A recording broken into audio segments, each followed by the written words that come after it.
Heading ಹಾಕೋರಿ errors, combination of errors, combination of errors, combination of errors.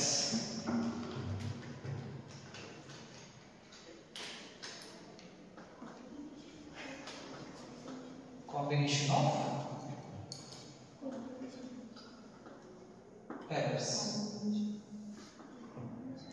ಇದರಲ್ಲಿ ಎರಡು combinations ನ ನೋಡ್ತೀವಿ ನಾವು. ಮೊದಲನೇದು ಕಾಂಬಿನೇಷನ್ ಆಫ್ ಎರರ್ಸ್ ಅಲ್ಲಿ ಎರಡು combinations, error of sum or a difference. First one, sum or difference.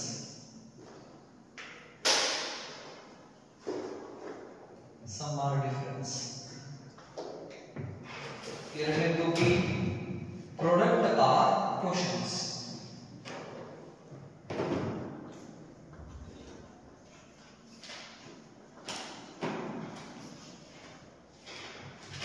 Product or quotient.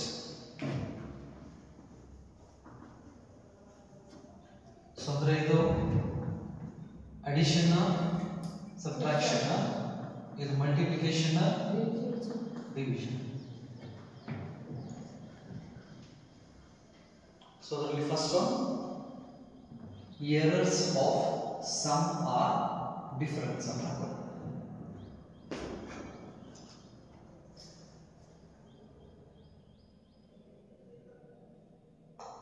Errors of sum or difference.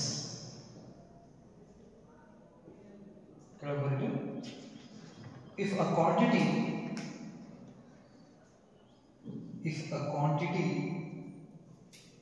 z,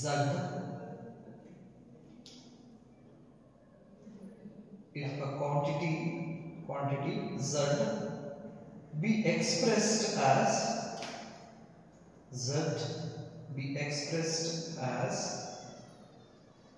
sum or difference, the quantity z be expressed as sum or difference of two quantities, capital A and B.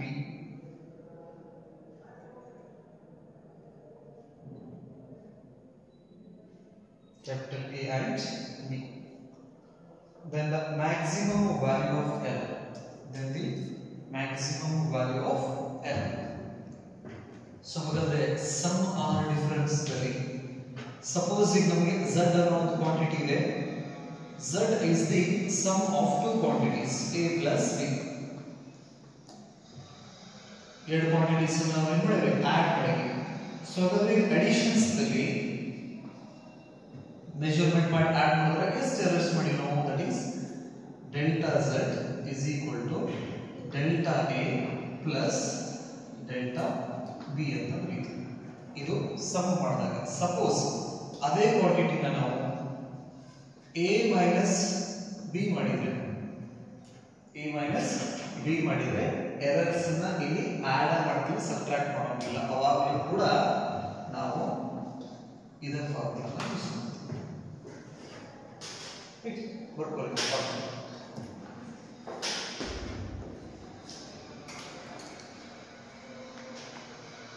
Errors ಅನ್ನು ಯಾವಾಗಲೂ add ಮಾಡ್ತೀವಿ.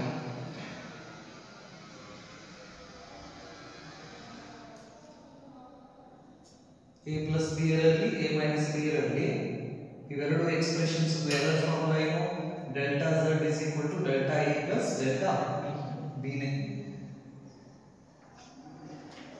Delta a plus delta b. a minus b ದಾಗ delta a minus b ಬರೋದಿಲ್ಲ. Errors ಅನ್ನು ಯಾವಾಗಲೂ add ಮಾಡ್ತೀವಿ. ಈ delta a delta b ಅನ್ನೋದು ಇರೋದಲ್ಲ ಎರರ್ಸ್ ಅನ್ನು ಸಬ್ಟ್ರಾಕ್ಟ್ ಮಾಡೋದಿಲ್ಲ, ಎರರ್ಸ್ ಅನ್ನು ಆಡ್ ಮಾಡ್ತೀವಿ. ಟೋಟಲ್ ಎಷ್ಟು ತಪ್ಪಾಗಿದೆ ಅಂತ ಹೇಳಬೇಕಲ್ಲ. ಸೊ ಟೋಟಲ್ ತಪ್ಪು ಹೇಳಬೇಕು ಅಂತ ಹೇಳಿದ್ರೆ ಒಂದು 5 ತಪ್ಪನ್ನ ಕೂಡಿಸ್ಬೇಕು. ತಪ್ಪನ್ನು ಕಳೆದ ಆಮೇಲೆ ಇಷ್ಟು ತಪ್ಪು ಮಾಡ್ಯಾನ ಅನ್ನಂಗಿಲ್ಲ, ಅಷ್ಟು ತಪ್ಪನ್ನು ಕೂಡಿಸಿ ಮಾಡ್ತೀವಿ ಹೇಳ್ತೀವಿ. ಇದೇನು ಸಮ್ ಆರ್ ಡಿಫರೆನ್ಸ್, ಕಾಂಪಿಟೇಟಿವ್ ಇದು ಮಾಡಬೇಕಾದಾಗ ಎರರ್ ಯೂಸ್ ಮಾಡ್ಕೋತೀವಿ ಫಾರ್ಮುಲಾಸ್. ಓಕೆ, ನೀಟ್ ಜಿಡಬಲ್ ಇದೆಲ್ಲ. Next product or quotient B.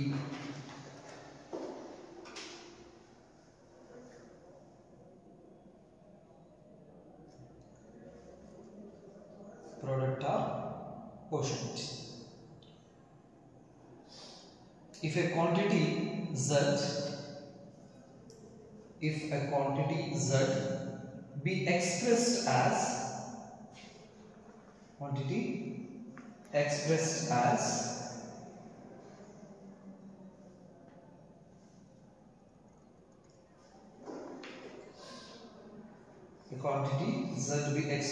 as product or quotient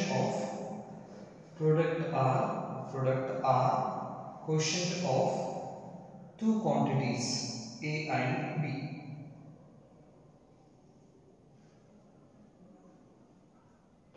Product or quotient of two quantities A and B.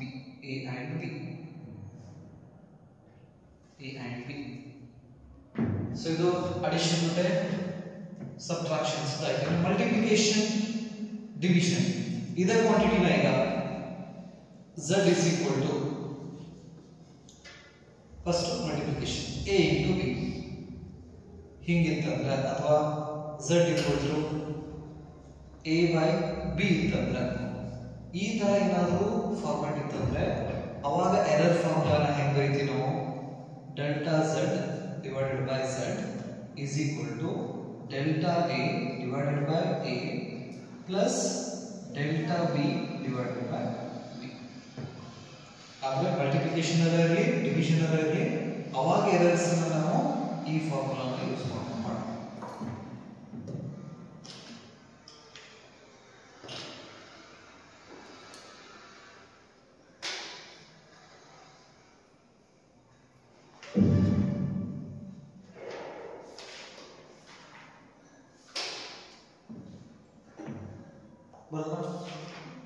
Suppose z ಏನಾದರೂ ಈ ರೀತಿ expression z is equal to a to the power p, b to the power q, c to the power r. ಅದರ power ದಲ್ಲಿ ಏನಾದರೂ expressions ಇದ್ದರೆ ಆ expressions ಅಂತ errors ಅನ್ನು ನಾವು ಬರೀಬೇಕಾದ್ರೆ delta z divided by z is equal to p into delta a divided by a plus q delta b divided by b plus r delta c divided by c. ಈ ಫಾರ್ಮುಲಾನ use ಮಾಡ್ತೀವಿ.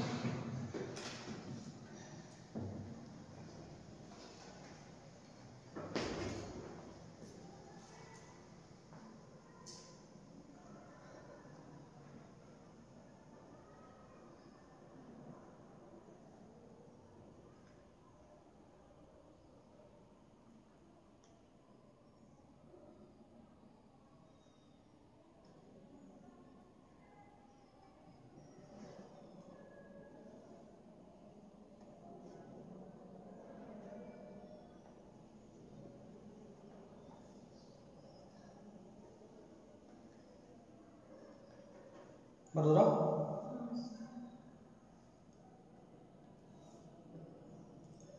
ಇವೆ ನೀವು error formulas.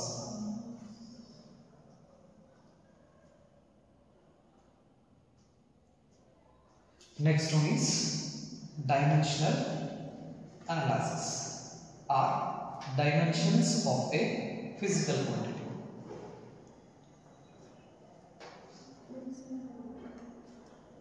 Dimensions ಇದಕ್ಕೆ like this to ಬರ್ಕೊಂಡ್ರ the next concept is dimensions of a physical quantity.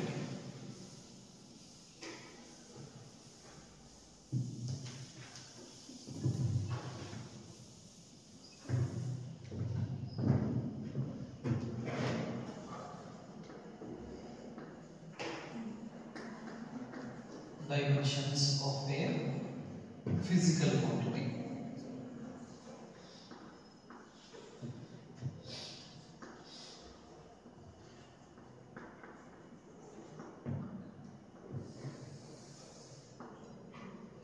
So ಹಾಗಾದ್ರೆ a physical quantity is nothing but what? It is the measurable quantity. Physical quantity ಅಂದ್ರೆ ಇದನ್ನ ನಾವು measurable quantity ಅಂತ ಕೂಡ ಕರೀತೀವಿ, right?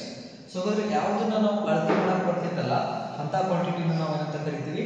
Physical quantities ಅಂತ ಕರಿತೀವಿ. For example ಈಗ ಏರಿಯಾ.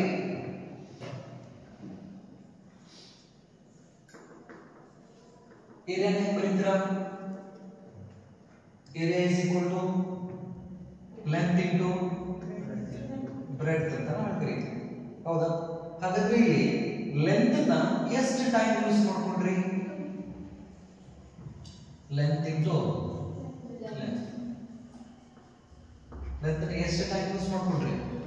2 ಟೈಮ್ ಯೂಸ್ ಮಾಡ್ಕೊಂಡ್ರಿ. ಸೊ ಹಾಗಾಗಿ ನಾವು ಏನ್ ಬರಿತೀವಿ? ಮೊದಲನೇ ಅಕ್ಷರನ ಎಲ್ ಇದೆಯಲ್ಲ, ರೈಟ್? ಲೆಂತ್ ನ ಎಲ್ ಇಂದ ರಿಪ್ರೆಸೆಂಟ್ ಮಾಡ್ತೀವಿ. ಹಾಗಾದ್ರೆ ಇದರ ಪವರ್ ನ ಎಷ್ಟು ಬರೀತೀವಿ ನಾವು? ಇಲ್ಲಿ 2 ಬರೀತೀವಿ. ಯಾಕಂದ್ರೆ ಬೇಸ್ ಸೇಮ್ ಇದ್ದಾಗ ಪವರ್ಸ್ ನ ನಾವು ಏನ್ ಮಾಡ್ಕೋತೀವಿ? ಆಡ್ ಮಾಡ್ಕೋತೀವಿ. ಸೊ ಹಾಗಾದ್ರೆ ಇಲ್ಲಿ l to the power 1 1 time, ಇಲ್ಲಿ l to the power 1 time. So ಹಾಗಾದ್ರೆ l to the power ಏನಾಯ್ತು? 2 ಆಯ್ತು. ಸೊ ಇದನ್ನ ಕಾಂಪ್ಯಾಕ್ಟ್ ಫಾರ್ಮ್ ದಲ್ಲಿ ಎಕ್ಸ್ಪ್ರೆಸ್ ಮಾಡಿದಾಗ ಈ ತರ ನಾವು ಏನ್ ಮಾಡ್ತೀವಿ? ಬ್ರಾಕೆಟ್ ಮಾಡ್ತೀವಿ, ಸ್ಕ್ವೇರ್ ಬ್ರಾಕೆಟ್. ಸೊ ಹಾಗಾದ್ರೆ ಇಲ್ಲಿ ಏನ್ ಮಾಡಿದ್ವಿ ನಾವು? Length is a base quantity.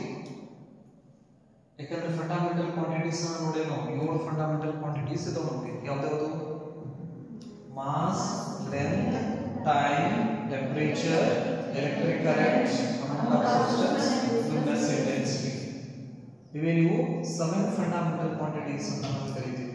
So ಹಾಗಾದ್ರೆ ಆ 7 ಫಂಡಮೆಂಟಲ್ ಕ್ವಾಂಟಿಟೀಸ್ ಪವರ್ಸ್ ನ ರೈಸ್ ಮಾಡೋದ್ರಿಂದ ನಮಗೆ ಹೊಸ ಹೊಸ ಕ್ವಾಂಟಿಟೀಸ್ ಸಿಗ್ತಾ ಹೋಗ್ತಾವೆ. ಅವ್ರ ಪವರ್ಸ್ ಅನ್ನ, right? Mass, length, time, temperature, electric current, amount of substance. ಈಗ ನೋಡ್ರಿ, ಏರಿಯಾ ನಮ್ಗೆ ಸಿಗ್ಬೇಕಂದ್ರೆ ಲೆಂತ್ ಪವರ್ ಅನ್ನ ನಾವು ಏನ್ ಮಾಡಿದ್ವಿ? 2 ಮಾಡಿದ್ವಿ. ಅವಾಗ ನಮಗೆ ಹೊಸ ಕ್ವಾಂಟಿಟಿ ಸಿಕ್ತು. ಅದೇ ಏರಿಯಾ ಅಂತ ಕರೀತೀವಿ. ಈಗ ವ್ಯಾಲ್ಯೂಮ್ ಬಂದ್ರೆ length into breadth into height. Length ಎಷ್ಟು ಟೈಮ್ ಯೂಸ್ ಮಾಡ್ಕೊತೀರಿ? 3 ಟೈಮ್ ಯೂಸ್ ಮಾಡ್ಕೊತೀರಿ. ಅವಾಗ n to the power 3 ಅಂದ್ರೆ ಇದು ಏರಿಯಾ ಆಗಿದೆ. ವ್ಯಾಲ್ಯೂಮ್ ಬರಬೇಕಾದ್ರೆ volume is equal to length into breadth into height. So ಅಂದ್ರೆ l to the power 1 ಇದು into l to the power 1 into l to the power 1. So ಹಾಗಾದ್ರೆ ಎಷ್ಟಾಯ್ತು? l to the power 3. ಬರೀ just l to the power 1 ಇತ್ತಂದ್ರೆ ಇದನ್ನ ಹಾಕಿದ್ದೀವಿ, length ಅಲ್ಲ, length. So ಅದಕ್ಕೆ ಏನ್ ಮಾಡಿದ್ವಿ ನಾವು? Length is a fundamental quantity, right? Base quantity ಅಂತ ಕರಿತೀವಿ. ಹಾಗಾದ್ರೆ ಬೇಸ್ ಕ್ವಾಂಟಿಟೀಸ್ ಪವರ್ಸ್ ನ ರೈಸ್ ಮಾಡೋದ್ರಿಂದ ನಮಗೆ ಬೇರೆ ಬೇರೆ ಕ್ವಾಂಟಿಟೀಸ್ ಸಿಗ್ತವೆ. l to the power 1, ಹೌದಾ? ಲೆಂತ್ ಅಂತ ಹೇಳ್ತೀವಿ. ರೈಸ್ ಮಾಡಿದ್ದೀವಿ ನಾವು l to the power 2 area, l to the power 3 ಅಂದ್ರೆ ಯಾವ ಕ್ವಾಂಟಿಟಿ ಪವರ್ ನ ರೈಸ್ ಮಾಡ್ತಾ ಇದೀವಿ? Base quantities, fundamental physical quantities ಇದಾವಲ್ಲ, ಆ ಫಂಡಮೆಂಟಲ್ ಫಿಸಿಕಲ್ ಕ್ವಾಂಟಿಟೀಸ್ ಪವರ್ಸ್ ಅನ್ನ ನಾವು ರೈಸ್ ಮಾಡಿದ್ರೆ, ಪವರ್ಸ್ ಪ್ಲಸ್ ಇರಲಿ ಮೈನಸ್ ಇರಲಿ, ಲಿಟರಲಿ ಪವರ್ಸ್ ಅನ್ನ ನಾವು ರೈಸ್ ಮಾಡ್ಕೊಂತ ಹೋದ್ವು ಅಂದ್ರೆ ನಮಗೆ ಹೊಸ ಹೊಸ ಕ್ವಾಂಟಿಟಿ ಸಿಗ್ತಾ ಹೋಗ್ತವೆ. ಹಾಗಾದ್ರೆ these gives the information about the nature of that physical quantity. ಹಾಗಾದ್ರೆ ಹೀಗೆ ಬರೀತೀವಲ್ಲ, ಈ ರೀತಿ ಬರೆಯೋದ್ರಿಂದ ನಮಗೆ ಏನ್ ತಿಳಿದು ಬರ್ತೈತೆ ಅಂದ್ರೆ ಆ ಕ್ವಾಂಟಿಟಿಯಲ್ಲಿ ಬೇಸ್ ಕ್ವಾಂಟಿಟೀಸ್ ಎಷ್ಟು ಟೈಮ್ ಇದಾವೋ, ಹೆಂಗ್ ರಿಲೇಟೆಡ್ ಇದಾವೋ ಗೊತ್ತಾಗುತ್ತೆ. ಹಾಗಾದ್ರೆ ಈಗ ಏರಿಯಾದಲ್ಲಿ ಬೇಸ್ ಕ್ವಾಂಟಿಟಿ ಯಾವ್ದಿದೆ? ಲೆಂತ್. ಎಷ್ಟು ಟೈಮ್ ಯೂಸ್ ಮಾಡ್ಕೊಂಡಾರ? 2 ಟೈಮ್ಸ್ ಯೂಸ್ ಮಾಡ್ಕೊಂಡಾರ. ಪಾಸಿಟಿವ್ ಬಂತಪ್ಪ ಅಂತ ಹೇಳಿದ್ರೆ ಡೈರೆಕ್ಟ್ಲಿ ಪ್ರಪೋರ್ಷನೇಟ್. ಲೆಂತ್ಗೆ ಅದ ಡೈರೆಕ್ಟ್ಲಿ ರಿಲೇಟೆಡ್ ಐತಿ ಅಂತ ಹೇಳ್ತೀವಿ ನಾವು. ಯಾವುದು? ಏರಿಯಾ ಇರ್ಬೋದು. Next volume. ವ್ಯಾಲ್ಯೂಮ್ನಲ್ಲಿ ಮಾಸ್ ಐತಾ? ಇದ್ರೊಳಗಡೆ ಏನಾದ್ರು ಮಾಸ್ ಸಿಗ್ತೈತಾ? ಇಲ್ಲ. ನೆಕ್ಸ್ಟ್ ಟೈಮ್ ಐತಾ? ಇಲ್ಲ. ಅಂದ್ರೆ ವ್ಯಾಲ್ಯೂಮ್ದಲ್ಲಿ ಮಾಸ್ ಇಲ್ಲ, ಟೈಮ್ ಇಲ್ಲ, ಟೆಂಪರೇಚರ್ ಇಲ್ಲ. ಇರೋದಲ್ಲಿ ಏನ್ ಬರೀ ಲೆಂತ್ ಅಷ್ಟೇ. ಅದು ಎಷ್ಟು ಟೈಮ್? 3 ಟೈಮ್ಸ್ ಇದೆ. ಅಂದ್ರೆ ಆ ಒಂದು ಫಿಸಿಕಲ್ ಕ್ವಾಂಟಿಟಿ ಒಳಗಡೆ ಯಾವ್ದೈತಿ ಯಾವ್ದಿಲ್ಲ, ಎಷ್ಟು ಟೈಮ್ ಐತಿ ಅನ್ನೋದೊಂದು ಇನ್ಫಾರ್ಮೇಶನ್ಸ್ ಅನ್ನ ಕೊಡೋದು ಈ ಫಾರ್ಮುಲಾಸ್. ಹಾಗಾಗಿ ಈ ಫಾರ್ಮುಲಾಸ್ ನಾವು ಅಂತ ಕರಿತೀವಿ ಡೈಮೆನ್ಷನಲ್ ಫಾರ್ಮುಲಾಸ್ ಅಂತ ಕರಿತೀವಿ, right? category dimensions of a physical quantity. These are the powers raised to the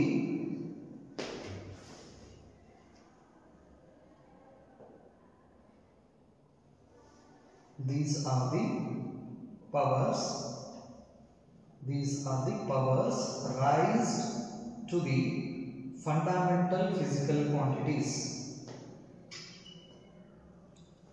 These are the powers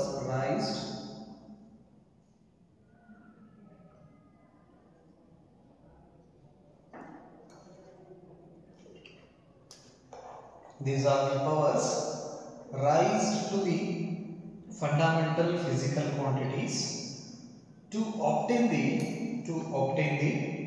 given physical quantity. Given physical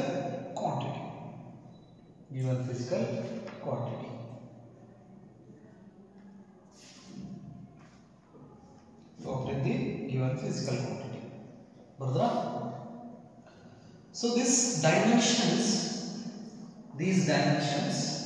next point, these dimensions gives the information about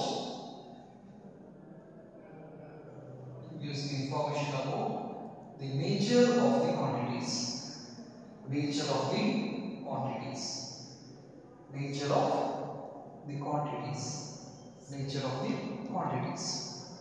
ಆ quantities nature ಬಗ್ಗೆ ನಮಗೆ ತಿಳಿಸ್ಕೊಡೋ ಕೆಲಸ ಮಾಡ್ತಿದ್ವಿ.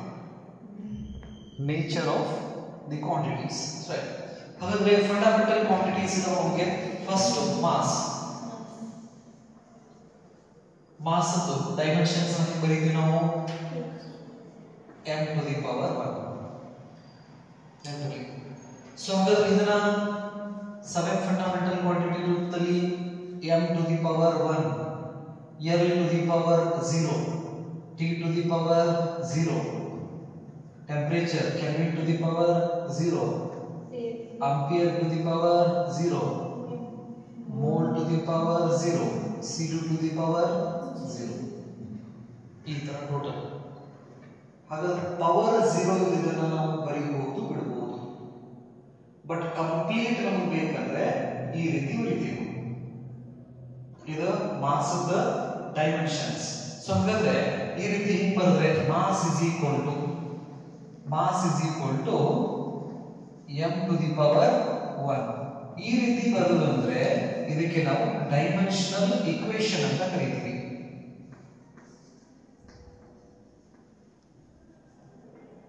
Dimensional equation, ಹೌದಾ? ಇದ right hand side, ಈ ಕಡೆ left hand side. ಎರಡು ಕೂಡಿ ಬರೋದು ಅಂದ್ರೆ ಇದಕ್ಕೆ ನಾವೇನಂತ ಕರಿತೀವಿ? ಡೈಮೆನ್ಷನಲ್ ಈಕ್ವೇಶನ್ ಅಂತ ಕರಿತೀವಿ. ಜಸ್ಟ್ ರೈಟ್ ಹ್ಯಾಂಡ್ ಸೈಡ್ ಅಷ್ಟೇ ಬರೋದ್ರ ಡೈಮೆನ್ಷನಲ್ ಫಾರ್ಮುಲಾ ಅಂತ ಹೇಳ್ತೀವಿ ಇದಕ್ಕೆ. ಈಗ RHS ಸೈಡ್ ಅಷ್ಟೇ ಬರೋದ್ರ, for example m to the power 1 ಅಷ್ಟೇ ಹಿಂಗ್ ಬರಬೇಕಪ್ಪ ಅಂತ ಹೇಳಿದ್ರೆ this is dimensional formula. Dimensional formula.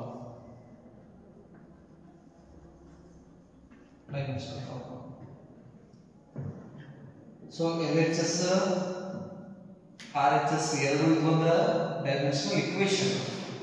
Just RHS ಅಷ್ಟೇ ಇತ್ತಂದ್ರೆ ಡೈಮೆನ್ಷನಲ್ ಫಾರ್ಮುಲಾ ಅಂತ ಕರೀತೀವಿ. ಇದು ಮಾಸ್ ಆಯ್ತು. ಇನ್ನು ಲೆಂತ್ ಹೆಂಗ್ ಬರೀತೀರ? L to the power 1. Next time T to the power 1. Next temperature K to the power 1. Electric current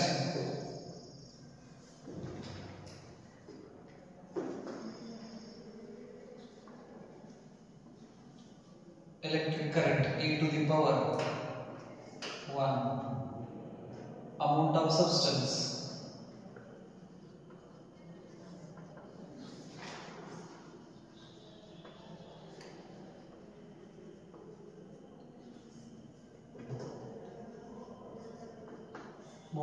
power 1. Luminous intensity.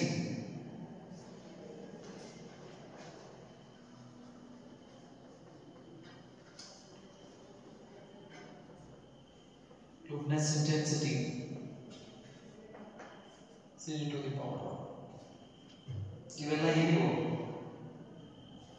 Right side first ಏನು ಕರೀತೀರಾ dimensional formula ಎರಡು ಈಕ್ವಲ್ ಮಾಡಿ ಬಂದ್ರೆ ಡೈಮೆನ್ಷನಲ್ ಈಕ್ವೇಷನ್ಸ್ ಯಾವ್ದು ಹೊಸ quantity ಬಂತಂದ್ರೆ ಅದರದ dimensional equation ಬರೀಬೇಕು dimensional ಫಾರ್ಮುಲಾನು ಬರೀಬೇಕು ನೆನಪಲ್ಲಿ ಹೊಸ ಹೊಸ ಕ್ವಾಂಟಿಟೀಸ್ ಯಾವ ಬರ್ತಾವಲ್ಲ ಇನ್ನು ಮುಂದೆ ಅವಕ್ಕದ ಡೈಮೆನ್ಷನ್ಸ್ ಅನ್ನು ಬರೀತೀವಿ ಡೈಮೆನ್ಷನ್ಸ್ ಬರೀದ್ರಿಂದ ಆ ಕ್ವಾಂಟಿಟಿ ಹತ್ರ ಬೇಸ್ ಕ್ವಾಂಟಿಟೀಸು ಯಾವ್ಯಾವ ಇದಾವು ಎಷ್ಟೆಷ್ಟು ಟೈಮ್ ಇದಾವು ಮತ್ತೆ ಹೆಂಗೆ ರಿಲೇಟೆಡ್ ಆಗಿದಾವು ಅನ್ನೋದು ನಮಗೆ ತಿಳಿದು ಬರ್ತೈತಿ ನಿಮಗೆ ಬರೋದಾ ಇದನ್ನ ಬರೆದು ಎಕ್ಸಾಂಪಲ್ ಅಂತ ಹಾಕಿ area value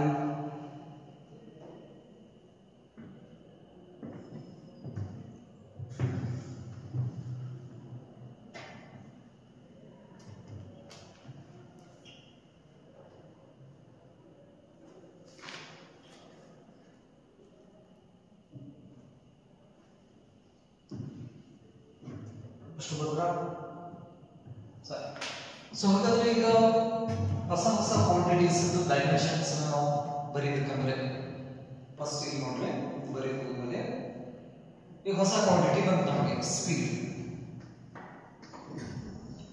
speed is equal to distance divided by time ಹೌದಾ ಇದು ನಮಗೆ ಫಾರ್ಮುಲಾ ಗೊತ್ತಾಯ್ತು ನಮಗೆ ಫಾರ್ಮುಲಾ ಇದು ಹಾಗಾದ್ರೆ ಈ ಫಾರ್ಮುಲಾದ ಡೈಮೆನ್ಷನ್ಸ್ ಅನ್ನು ಬರೀಬೇಕಂದ್ರೆ ಫಸ್ಟ್ ಈ ಫಾರ್ಮುಲಾದ ರೈಟ್ ಹ್ಯಾಂಡ್ ಸೈಡ್ ಏನಿರ್ತೈತಲ್ಲ ಈ ರೈಟ್ ಹ್ಯಾಂಡ್ ಸೈಡ್ ಅಲ್ಲಿ ಇರತಕ್ಕಂತ ಟರ್ಮ್ಸ್ ಅನ್ನ ಫಂಡಮೆಂಟಲ್ ದೊಳಗಡೆ ಬರ್ಕೋಬೇಕು ಡಿಸ್ಟೆನ್ಸ್ ಅಂದ್ರೆ ಲೆಂತ್ ಅನ್ಬೋದು ಸೊ ಹಾಗಾಗಿ ಇದನ್ನ ನಾವು ಏನು ಬರೀಬಹುದು length divided by time fundamental ಹೋಗಿಲ್ಲ ಇದು ಟೈಮ್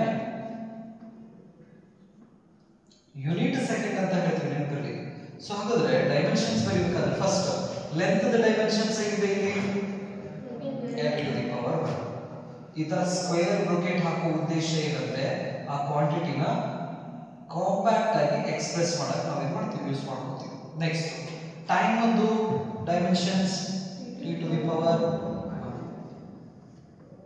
ಈ ರೀತಿ ಫಸ್ಟ್ ಬೇಸ್ ಕ್ವಾಂಟಿಟೀಸ್ ರೂಪದಾಗ ಬರ್ಕೋಬೇಕಾ ಆ ನಂತರ ಬೇಸ್ ಕ್ವಾಂಟಿಟೀಸ್ ಡೈಮೆನ್ಷನಲ್ ಫಾರ್ಮುಲಾನ ಹಾಕಬೇಕು ಸೊ ಇದು ಡಿವೈಡ್ ಇದು ಮೇಲ್ಗಡೆ ಕಳಿಸಿದ್ರೆ +1 ಐತಿ ಮೇಲ್ಗಡೆ ಹೋದ್ರೆ -1 ಆಕೈತಿ ಸೊ ಹಾಗಾಗಿ l to the power 1 ಮೇಲ್ಗಡೆ ಬಂತಂದ್ರೆ t to the power -1 ಈಗ ಇವನ್ನೆರಡನ್ನು ಕೂಡಿಸಿ ಒಂದು ಸ್ಕ್ವೇರ್ ಬ್ರಾಕೆಟ್ ಬರ್ಕೊಡ್ತೀವಿ l to the power 1 t to the power -1 so ಹಾಗಾದ್ರೆ ಇದೇನಿದು ರೈಟ್ ಹ್ಯಾಂಡ್ ಸೈಡ್ ಅಷ್ಟೇ ಬಂದ್ವಿ ಹಾಗಾದ್ರೆ ಇದಕ್ಕೆ ಏನು ಕರಿತೀವಿ ಡೈಮೆನ್ಷನಲ್ ಫಾರ್ಮುಲಾ ಅಂತ ಕರಿತೀವಿ ಈಗ ಈ ಕಡೆ ಲೆಫ್ಟ್ ಹ್ಯಾಂಡ್ ಸೈಡ್ ಅನ್ನು ಬರೆದಿದ್ವು ಅಂದ್ರೆ ಸ್ಪೀಡ್ ಈಗ dimensional equation left hand right hand ಇರ್ತದೆ ಡೈಮೆನ್ಷನಲ್ ಈಕ್ವೇಷನ್ ರೈಟ್ ಸೈಡ್ ಅಷ್ಟೇ ಇರ್ತಂದ್ರೆ ಡೈಮೆನ್ಷನಲ್ ಫಾರ್ಮುಲಾ ಇದು ಒಂದು ಹಾಗಾದ್ರೆ ಇದನ್ನ ಮತ್ತೆ ಹೆಂಗೆ ಬರೀಬಹುದು m l t ರೂಪದಲ್ಲಿ m to the power 0 ಪಾಸಿಲ್ಲ ಇದ್ರಾಗೆ l to the power 1 t to the power -1 ಹಿಂಗೂ ಬರೀಬಹುದು ಇದು m l t ರೂಪದಲ್ಲಿ ಅಂತ ಹೇಳ್ತೀವಿ ಯಾಕಂದ್ರೆ ಬೇಸ್ ಕ್ವಾಂಟಿಟೀಸ್ ನಮಗೆ ಈ ಉಳಿದಿದ್ದು ನಾಲ್ಕು ಕ್ವಾಂಟಿಟೀಸ್ ಸಿಗೋಕ್ಕಿಂತ ಮುಂಚೆ ಮೊದಲು ಸಿಕ್ಕಿದ್ದು ಅನುಭವ ಹೊಂದಿದ್ದು ಮಾಸ್ ಲೆಂತ್ ಟೈಮ್ ಹಾಗಾಗಿ m l t ರೂಪದಲ್ಲಿ ಬರೀತೀವಿ ನಾವು ಫಸ್ಟ್ ಶಾರ್ಟ್ ಆಗಿ ಹಿಂಗೆ ಬರೀತೀವಿ ಇನ್ನು ಕಂಪ್ಲೀಟ್ ಆಗಿ ಡೈಮೆನ್ಷನ್ಸ್ ನಾವು ಹೇಳೋದಾದ್ರೆ ಸ್ಪೀಡ್ ಹತ್ರ ಏನೇನ್ ಐತಿ ಏನೇನ್ ಇಲ್ಲ ಫಂಡಮೆಂಟಲ್ ಕ್ವಾಂಟಿಟೀಸ್ ಯಾವ್ದಾವ್ದು ಐತಿ ಯಾವ್ದಾವ್ದಿಲ್ಲ ಅಂತ ಬರೀಬೇಕಂದ್ರೆ ನಾವೇನ್ ಮಾಡ್ತೀವಿ 7 ಕ್ವಾಂಟಿಟಿನೂ ಬರೀತೀವಿ m to the power 0 l to the power 1 t to the power -1 k to the power 0 a to the power 0 mol to the power 0 c to the power 0 ಹಿಂಗ್ ಬಂದ್ರೆ ಆ ಸ್ಪೀಡ್ ಹತ್ರ ಯಾವ fundamental quantity ಐತಿ ಯಾವ್ದು ಇಲ್ಲ ಅನ್ನೋದು clear ಗೊತ್ತಾಗುತ್ತೆ ಯಾಕಂದ್ರೆ ಸ್ಪೀಡ್ ಅನ್ನೋದು ಫಂಡಮೆಂಟಲ್ ಕ್ವಾಂಟಿಟಿ ಯೂಸ್ ಮಾಡ್ಕೊಂಡು ಬಂದಿದ್ದು ಹಾಗಾದ್ರೆ ಸ್ಪೀಡ್ ಹತ್ರ ನೋಡ್ರಿ 7th ಫಂಡಮೆಂಟಲ್ ಕ್ವಾಂಟಿಟಿದಲ್ಲಿ ಯಾವ ಫಂಡಮೆಂಟಲ್ ಕ್ವಾಂಟಿಟಿ ಐತಿ ಯಾವುದು ಇಲ್ಲ ಹೆಂಗೆ ರಿಲೇಟೆಡ್ ಐತಿ ನೋಡ್ರಿ ಮಾಸ್ ಅಂಕ ಇಲ್ಲ ಸ್ಪೀಡ್ ನಾಗ ಲೆಂತ್ ಐತಿ ಟೈಮ್ ಐತಿ ಟೆಂಪರೇಚರ್ ಇಲ್ಲ current amount of substance luminous intensity ಹಾಗಾದ್ರೆ ಇರೋದು ಎರಡೇ ಒಂದು ಲೆಂತ್ ಇನ್ನೊಂದು ಟೈಮ್ ಹಾಗಾದ್ರೆ ಸ್ಪೀಡಿಗೆ ಲೆಂತ್ ಡೈರೆಕ್ಟ್ಲಿ ಪ್ರಪೋರ್ಷನೇಟ್ ಇದೆ ಹಾಗಾಗಿ ಅದರ ಪವರ್ ಲೆಂತ್ ಪವರ್ ಪಾಸಿಟಿವ್ ಆಗೈತಿ ಟೈಮ್ ಇನ್ವರ್ಸ್ಲಿ ಪ್ರಪೋರ್ಷನಲ್ ಹಾಗಾಗಿ ಅದರ ಪವರ್ ನೆಗೆಟಿವ್ ಆಗೈತಿ ಡೈರೆಕ್ಟ್ಲಿ ಯಾವ ಪ್ರಪೋರ್ಷನೇಟ್ ಐತಿ ಇನ್ವರ್ಸ್ಲಿ ಯಾವ ಪ್ರಪೋರ್ಷನೇಟ್ ಐತಿ ಅನ್ನೋದು ಕೂಡ ನಮಗೆ ಏನಾಗ್ತದೆ ಗೊತ್ತಾಗ್ತದೆ ಹಾಗಾಗಿ ಈ ಡೈಮೆನ್ಷನ್ಸ್ ಅನ್ನು ಬರೆಯುವ ಉದ್ದೇಶ ಏನಪ್ಪಾ ಅಂತ ಹೇಳಿದ್ರೆ ಆ ಕ್ವಾಂಟಿಟಿದ ನೇಚರ್ ಏನೇನೋ ಮತ್ತೆ ಆ ಕ್ವಾಂಟಿಟಿದಲ್ಲಿ ಎಷ್ಟು ಫಂಡಮೆಂಟಲ್ ಕ್ವಾಂಟಿಟೀಸ್ ಇನ್ವಾಲ್ವ್ ಆಗ್ಯಾವು ಹೆಂಗೆ ಇನ್ವಾಲ್ವ್ ಆಗ್ಯಾವು ಅನ್ನೋದ ತಿಳಿದು ಬರ್ತೈತಿ ಬರೋದಾ ಇದು ಸ್ಪೀಡ್ ವೆಲಾಸಿಟಿ ಕೂಡ ಇದೇ ಫಾರ್ಮುಲಾ ಬರ್ತೈತಿ velocity dimensional formula speed or velocity velocity ಅಂದ್ರೆ ಡಿಸ್ಪ್ಲೇಸ್ಮೆಂಟ್ ಡಿವೈಡೆಡ್ ಬೈ ಟೈಮ್ ಅಂತ ನಾವು ಕರೀತೀವಿ ಡಿಸ್ಪ್ಲೇಸ್ಮೆಂಟ್ ಅಂದ್ರೂ ಲೆಂತ್ ಡಿಸ್ಪ್ಲೇಸ್ಮೆಂಟ್ ಅಂದ್ರೂ ಲೆಂತೆ ರೈಟ್ ಸೊ ಹಾಗಾಗಿ ಸ್ಪೀಡ್ ಮತ್ತು ವೆಲಾಸಿಟಿದು ಡೈಮೆನ್ಷನ್ಸ್ ಒಂದೇ ಇರ್ತೈತಿ but speed and velocity are different quantities ಅವು ಒಂದು ಸ್ಕೇಲಾರ್ ಮತ್ತು ವೆಕ್ಟರ್ ಕ್ವಾಂಟಿಟಿ ಅದು ಬಟ್ ಅವರ ಡೈಮೆನ್ಷನ್ಸ್ ಏನು l to the power 1 t to the power minus 1 बरता next acceleration speed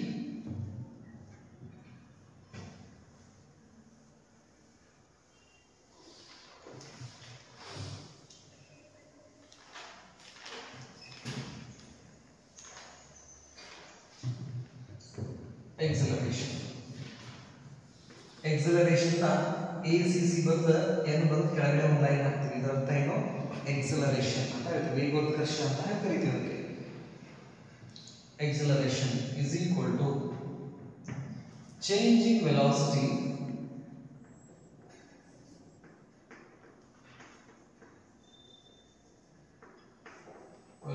divided by time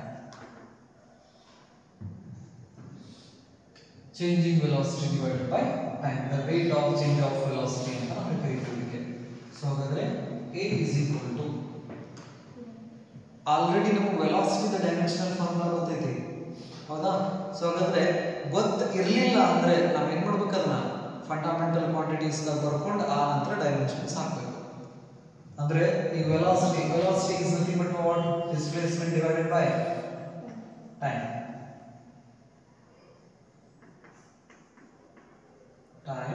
whole divided by time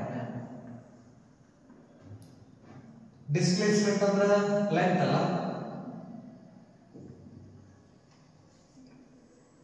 length divided by ಇದು ಕೆಳಗೆ ಬಂತಂದ್ರೆ time into time ಹಾಗಾದ್ರೆ ನೋಡ್ರಿ ಈಗ ಎಕ್ಸಲರೇಷನ್ಸ್ ನ ಯಾವ್ದು ಕೂಡ ಎಕ್ಸ್ಪ್ರೆಸ್ ಮಾಡಿದ್ವಿ ಫಂಡಮೆಂಟಲ್ ಕ್ವಾಂಟಿಟೀಸ್ ಆಗಿ ಎಕ್ಸ್ಪ್ರೆಸ್ ಮಾಡಿದ್ವಿ ಹಿಂಗೆ ಒಂದು ಹೊಸ ಕ್ವಾಂಟಿಟಿ ಬಂತು ಅಂತ ಹೇಳಿದ್ರೆ ಅದನ್ನ ಫಂಡಮೆಂಟಲ್ ಕ್ವಾಂಟಿಟೀಸ್ ನಲ್ಲಿ ಬರೀಬೇಕು ಈಗ ಫಂಡಮೆಂಟಲ್ ಕ್ವಾಂಟಿಟೀಸ್ ಡೈಮೆನ್ಷನ್ಸ್ ಗೊತ್ತಿಲ್ಲ ನಮಗೆ ಹೌದಾ ಅವನ್ನ ಆಡ್ ಮಾಡ್ಕೊಂತ ಹೋಗ್ರಿ ಇದ್ರ length the dimensions l to the power 1 next one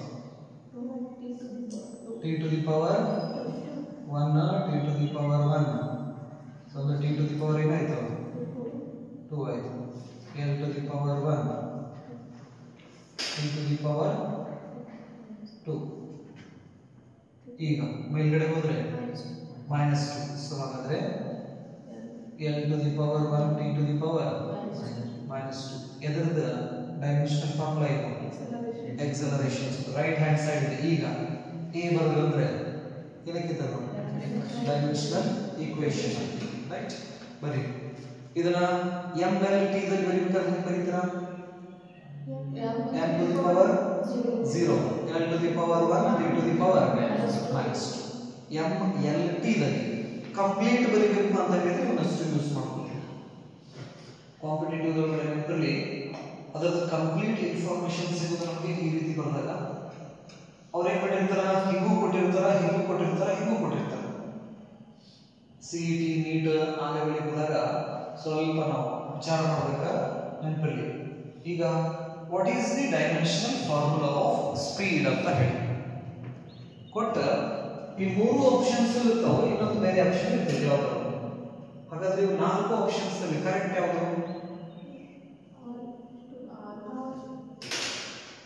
ಇದು ಕರೆಕ್ಟ್ ನೆನಪಿರಲಿ, ಯಾಕಂದ್ರೆ this gives the complete informations. So ಹಾಗಾಗಿ ಇದು ಕರೆಕ್ಟ್ ನೆನಪಿರಲಿ, ಬರೆಯೋದು ಎಲ್ಲ ಕರೆಕ್ಟ್ ಇದೆ. ಬಟ್ ನಮ್ಮ ಕಂಪ್ಲೀಟ್ ಇನ್ಫಾರ್ಮೇಶನ್ ಸಿಗೋದಾದ್ರೆ ಯಾವ್ದು ಐತಿ ಯಾವ್ದು ಇಲ್ಲ ಅಂತ ಗೊತ್ತಾಗೋದು ಲಾಸ್ಟ್ ಎಕ್ಸ್ಪ್ರೆಷನ್ಸ್ ಅಲ್ಲಿ. ಹಾಗಾಗಿ ನಾವು ಆಪ್ಷನ್ಸ್ ಇದನ್ನ ಸೆಲೆಕ್ಟ್ ಮಾಡಬೇಕು. ನಾವು ನೋಡ್ಬಿಡ್ತೀವಿ ಅಲ್ಜೇಬ್ರಾನಾಗ ಆ ಮೇಲ್ಗಡೆದ L⁻⁴ T⁻⁻⁻⁴ ಅದನ್ನ ಕರೆಕ್ಟ್ ಹಾಕಿ ಬಂದ್ಬಿಡ್ತೀವಿ, ರೈಟ್? ಯಾಕಂದ್ರೆ ಅದ್ರ ಒಳಗಡೆ ಇಲ್ಲಿ ಮಾಸದ ಬಗ್ಗೆ ಇನ್ಫಾರ್ಮೇಶನ್ ಇಲ್ಲ, ಕರೆಂಟ್ ಇನ್ಫಾರ್ಮೇಶನ್ ಇಲ್ಲ, ಅಮೌಂಟ್ ಆಫ್ ಸಬ್ಸ್ಟೆನ್ಸ್ ಇಲ್ಲ, ಇಂಟೆನ್ಸಿಟಿ ಇನ್ಫಾರ್ಮೇಶನ್ ಇಲ್ಲ. ಬಟ್ ಇಲ್ಲಿ ನಮಗೆ 7 ಕ್ವಾಂಟಿಟಿ ಒಳಗಡೆ ಯಾವ್ದೈತಿ ಯಾವ್ದು ಇಲ್ಲ ಅನ್ನೋದು ಕ್ಲಿಯರ್ ಇನ್ಫಾರ್ಮೇಶನ್ ಸಿಗ್ಬಿಡ್ತೈತಿ ನಮಗೆ, ರೈಟ್? ಸೊ ಹಿಂಗೆ ನಾವು ಏನು ಮಾಡ್ತೀವಿ, ಕಂಪ್ಲೀಟ್ ಆದ ಡೈಮೆನ್ಷನ್ಸ್ ಬರೀತೀವಿ. ಇದು ಎಕ್ಸಲರೇಷನ್ ಫ್ಯಾಕ್ಟರ್. ಇನ್ನು ಫೋರ್ಸ್ ಫಾರ್ಮುಲಾ ಕೊಡ್ತೀನಿ, ಬರೀತಿದ್ದು F is equal to m into a.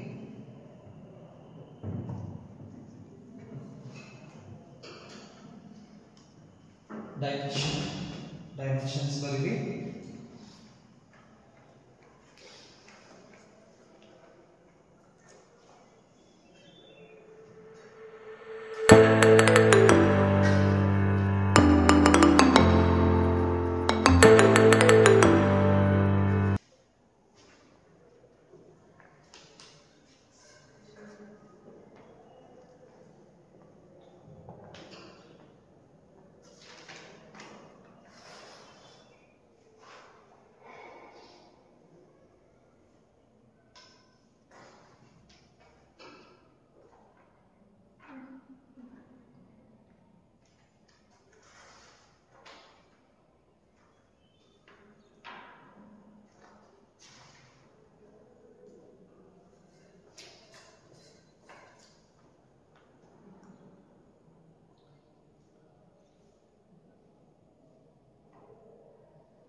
ಬರೀರಿ.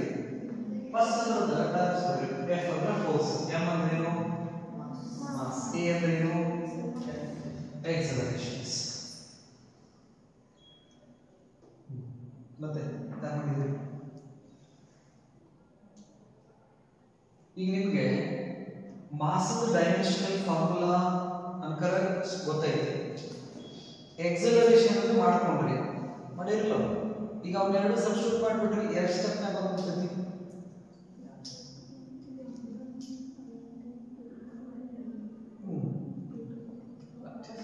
ಸರಿ. ಸೊ ಹಾಗಾದ್ರೆ ಈಗ ನೋಡ್ರಿ, ನಮಗೆ ಗೊತ್ತಿರಲಿಲ್ಲ ಅಂದ್ರೆ ನಾವೇನ್ ಮಾಡ್ಬೇಕು, ಈ ತರ ಮೆಥಡ್ ನ ಫಾಲೋ ಮಾಡ್ಕೊಂತ ಹೋಗಿ ಫೈನಲ್ ರಿಸಲ್ಟ್ಸ್ ತರ್ತೀವಿ. ಈಗ ಆಲ್ರೆಡಿ ನಾವು ಪ್ರಾಕ್ಟೀಸ್ ಮಾಡ್ಬಿಟ್ಟೇವೆ. ಹಾಗಾಗಿ ಈಗ ಸ್ಪೀಡ್ ಅಂತ ವೆಲಾಸಿಟಿ ಡೈಮೆನ್ಷನಲ್ ಫಾರ್ಮುಲಾ ಗೊತ್ತೈತಿ, ನೆಕ್ಸ್ಟ್ ಎಕ್ಸಲರೇಷನ್ಸ್ ಡೈಮೆನ್ಷನಲ್ ಫಾರ್ಮುಲಾ ಗೊತ್ತೈತಿ, ಏರಿಯಾದ ಡೈಮೆನ್ಷನಲ್ ಫಾರ್ಮುಲಾ ಗೊತ್ತೈತಿ, ವ್ಯಾಲ್ಯೂಮ್ ಡೈಮೆನ್ಷನಲ್ ಫಾರ್ಮುಲಾ ಗೊತ್ತೈತಿ, ಹೌದಾ? ಸೊ ಹಾಗಾದ್ರೆ ಈಗ ಇಲ್ಲಿ ಮಾಸ್ ಇದೆ, ಮಾಸ್ದ ಡೈಮೆನ್ಷನಲ್ ಫಾರ್ಮುಲಾ ಏನು, m⁻⁴. ನೆಕ್ಸ್ಟ್ ಎಕ್ಸಲರೇಷನ್ಸ್ ಆಲ್ರೆಡಿ ನಾವು ಮಾಡ್ಕೊಂಡಿರೋದ್ರಿಂದ ಡೈರೆಕ್ಟ್ ನಾವು ಡೈಮೆನ್ಷನಲ್ ಫಾರ್ಮುಲಾನ ಹಾಕೊಂಡ್ಬಿಡ್ತೀವಿ ಅದ್ರ ಜಾಗದಲ್ಲಿ, L⁻⁴ T⁻⁻⁻². ಈಗ ಇವನ್ನಷ್ಟು ನಾವು ಪ್ಲಾನ್ ಮಾಡಿದ್ರಪ್ಪ ಅಂದ್ರೆ m⁻⁴ L⁻⁴ T⁻⁻⁻². ಇದರ ಫಾರ್ಮುಲಾ ಸಿಕ್ತು ನಮಗೆ, ಫೋರ್ಸ್ ಡೈಮೆನ್ಷನಲ್ ಫಾರ್ಮುಲಾ ಸಿಕ್ತು, ಡೈಮೆನ್ಷನ್ ಈಕ್ವೇಷನ್ ಸಿಕ್ತು. Next work, force into displacement x ಅಥವಾ s.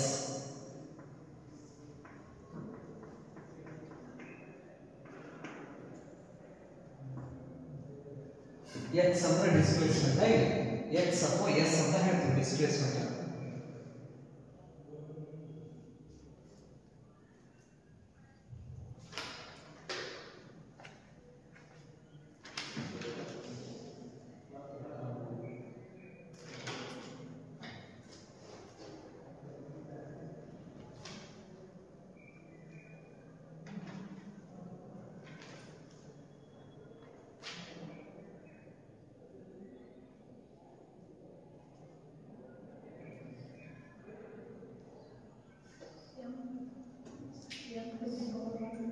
ಫೋರ್ಸ್ ಗೊತ್ತೈತಿ ಡಿಸ್ಪ್ಲೇಸ್ಮೆಂಟ್ ಏನು dimension formula L to the power 1 so ಹಾಗಾದ್ರೆ F ಗೊತ್ತೈತಿ ನಮ್ಗೆ ಆಲ್ರೆಡಿ F ಏನು m to the power 1 L to the power 1 t to the power minus displacement is L to the power 1 so ಹಾಗಾದ್ರೆ this is equal to m to the power 1 L to the power 2 t to the power minus 2 ಇದು dimensional equation of work so ಹಾಗಾದ್ರೆ work is converted into energy ಹಾಗಾಗಿ energy dimensional formula ಇದೆ ನೆನಪಿಡಿ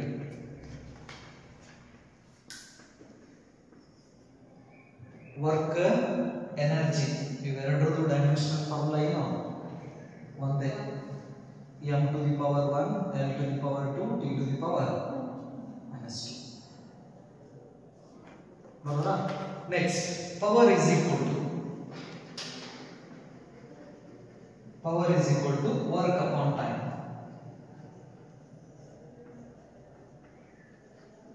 ಇದರ third dimension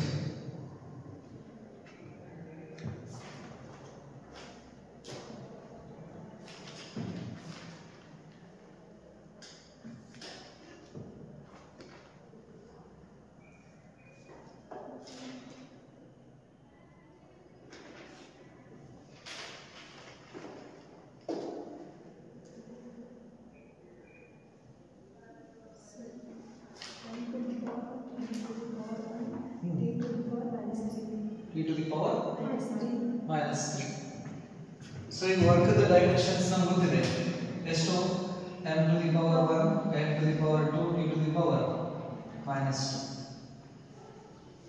divided by time to t to the power 1 plus 1 ಇದೆ ಮೇಲ್ಗಡೆ ಹೋದ್ರೆ minus 1 so already minus 2 ಇದೆ ಅದಕ್ಕೆ minus 1 ಕೂಡಿಸಿದ್ರೆ minus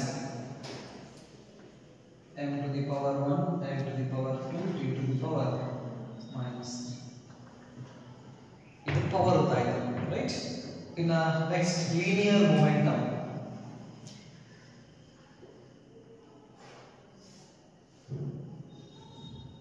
linear momentum is equal to mass into velocity ಇದನ್ನ ನಾವು p is equal to m into v ಅಂತ ಬರೀತೀವಿ ಇದ್ರ clear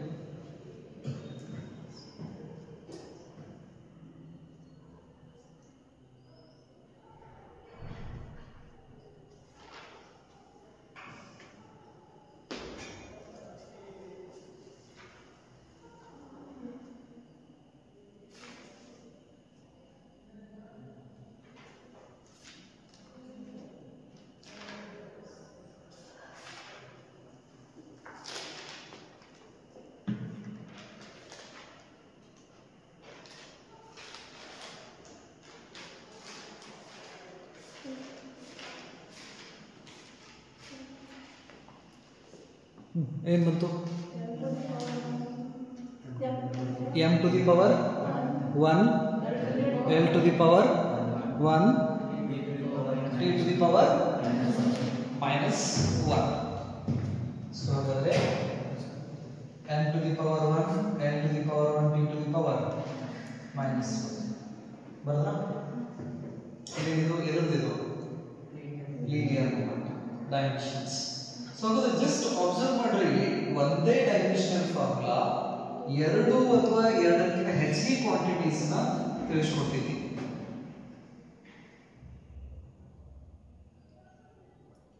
work energy ಹೌದಾ ಇವೆರಡು ಕ್ವಾಂಟಿಟಿದ ಡೈಮೆನ್ಷನ್ಸ್ ಫಾರ್ಮುಲಾ ನೋಡ್ರಿ ಇದಾವೆ ಸೇಮ್ ಇದಾವೆ ಇದರ ಅರ್ಥ ಒಂದು ಡೈಮೆನ್ಷನಲ್ ಫಾರ್ಮುಲಾ ಎರಡು ಅಥವಾ ಎರಡಕ್ಕಿಂತ ಹೆಚ್ಚಿಗೆ ಕ್ವಾಂಟಿಟೀಸ್ ಕೂಡ ಏನು ಮಾಡಬಹುದು ಹೇಳ್ಬೋದು ಈಗ distance L to the power 1 displacement L to the power 1 ಎರಡರದ್ದು ಡೈಮೆನ್ಷನ್ಸ್ ಒಂದೇ but displacement vector quantity distance scalar quantity ನೆನಪಿರಲಿ ಸೊ ಒಂದು ಡೈಮೆನ್ಷನಲ್ ಫಾರ್ಮುಲಾ ಎರಡು ಕ್ವಾಂಟಿಟಿನೂ ಹೇಳ್ಬೋದು ಎರಡಕ್ಕಿಂತ ಹೆಚ್ಚಿಗೆ ಕ್ವಾಂಟಿಟಿನೂ ಏನು ಮಾಡ್ಬೋದು ತಿಳಿಸಬಹುದು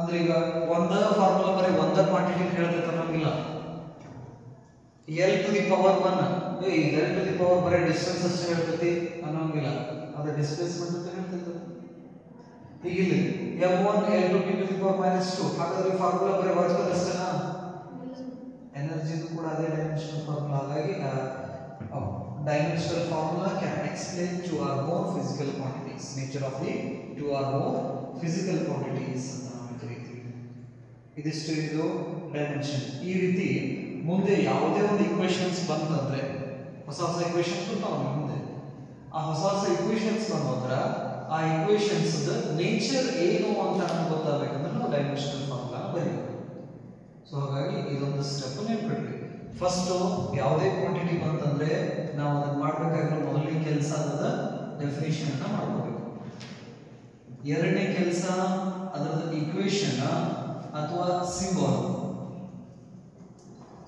ಈಕ್ವೇಷನ್ ಅಥವಾ ಸಿಂಬಲ್ ಅನ್ನು ಬರೀಬೇಕು ಮೂರನೇ ಕೆಲಸ SI ಯೂನಿಟ್ ನಮ್ಮ ಕಡೆ ಮೂರು ಯೂನಿಟ್ ಇದಾವೆ CGS unit FES unit MKS unit ಆ MKS ಯೂನಿಟ್ ಅನ್ನು ನಾವು SI ಯೂನಿಟ್ ಅಂತ ನಾವು ಕರೀತೀವಿ ನೆನಪಿರಲಿ ಹಾಗಾಗಿ SI ಯೂನಿಟ್ ಅನ್ನು ಬರೀಬೇಕು SI ಯೂನಿಟ್ ಆದಮೇಲೆ dimensional formula and dimensional equation ಎರಡನ್ನೂ ಬರೀಬೇಕು ನೆಕ್ಸ್ಟ್ ನಮಗೆ ಸ್ಕೇಲಾರ್ ಮತ್ತು ವೆಕ್ಟರ್ ಬಗ್ಗೆ ಗೊತ್ತಿದೆ ಸ್ಕೇಲಾರ್ ವೆಕ್ಟರ್ ಅನ್ನು ತಿಳಿಸಬೇಕು ಇಷ್ಟು ಕೆಲಸ ನಾವು ಮಾಡಬೇಕು ರೈಟ್ ಹೊಸ ಹೊಸ ಕ್ವಾಂಟಿಟೀಸ್ ಬಂದ್ರೆ ಎಷ್ಟು ಸ್ಟೆಪ್ ಫಾಲೋ ಮಾಡಬೇಕು 5 ಸ್ಟೆಪ್ ಅನ್ನು ಫಾಲೋ ಮಾಡಬೇಕು ವೆಕ್ಟರ್ ಅಂತಂದ್ರೆ ಡೈರೆಕ್ಷನ್ಸ್ ಅಂತ ಹೇಳಬೇಕು ಸ್ಕೇಲಾರ್ ಅಂದ್ರೆ ಡೈರೆಕ್ಷನ್ಸ್ ಅಂತ ಹೇಳೋದಿಲ್ಲ ಬರೋದಾ ಇದೇನಿದು dimensional formula and dimensions equations next heading applications of dimensional analysis ಹಾಗಾದ್ರೆ ಈ ಡೈಮೆನ್ಷನಲ್ ಅನಾಲಿಸಿಸ್ ಯೂಸ್ ಏನು ನಮಗೆ ಅಪ್ಲಿಕೇಶನ್ಸ್ ಆಫ್ ಡೈಮೆನ್ಷನಲ್ ಅನಾಲಿಸಿಸ್ ಅಥವಾ dimensional analysis and its applications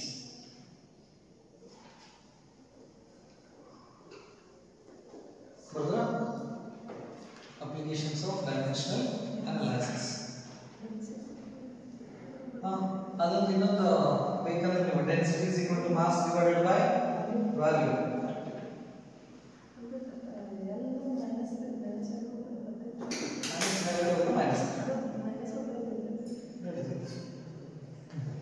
so ಹಾಗಾದ್ರೆ ಇದರದ ಅಪ್ಲಿಕೇಶನ್ಸ್ ಏನಪ್ಪ ಅಂದ್ರೆ ಲಿಸ್ಟ್ ಮಾಡ್ಕೊಳ್ಳಿ ಫಸ್ಟ್ ಒಂದನೇದು checking the dimensional consistency of equation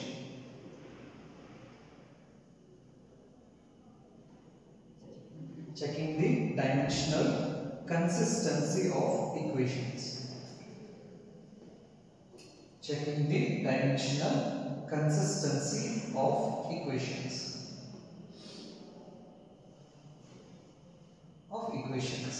brocade da bariri brocade daga to check the correctness of an equation to check the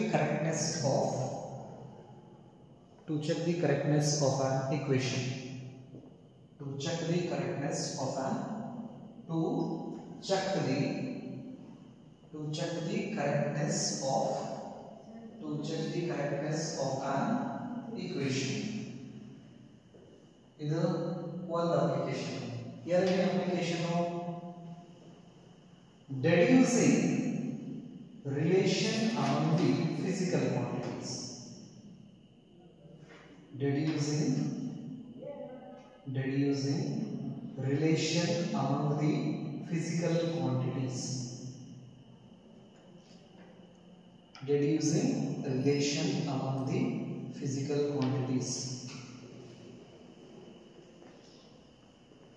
brocade ದಾಗ ಇದರ ಅರ್ಥ ಏನಪ್ಪ ಅಂತ ಹೇಳಿದ್ರೆ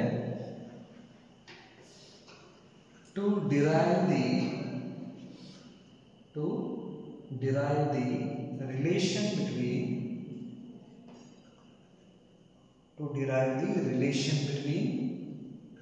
relation between various physical quantities to derive the relations between various physical quantities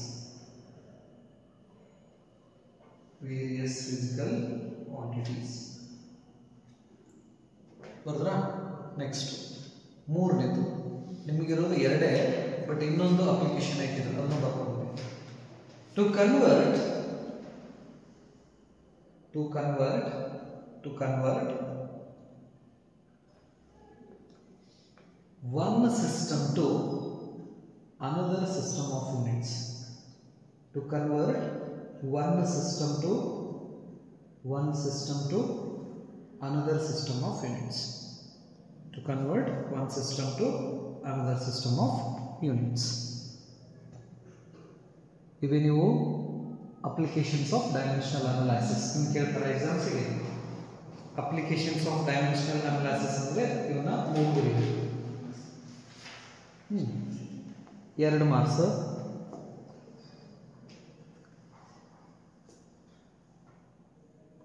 so ಇಷ್ಟನ್ನ ready ಇರಿ next ಕೆಲವೊಂದಿಷ್ಟು equations ಅನ್ನ ನಿಮ್ಮ ಟೆಕ್ಸ್ಟ್ ಬುಕ್ ಒಳಗಡೆ ಇದಾವೆ ಆ ಇಕ್ವೇಷನ್ಸ್ ತಗೋರಿ ಆ equations dimensional formula dimensions equations ಅನ್ನ ಬರೆಯೋದನ್ನ ರೂಢ ಮಾಡ್ಕೊಳ್ಳಿ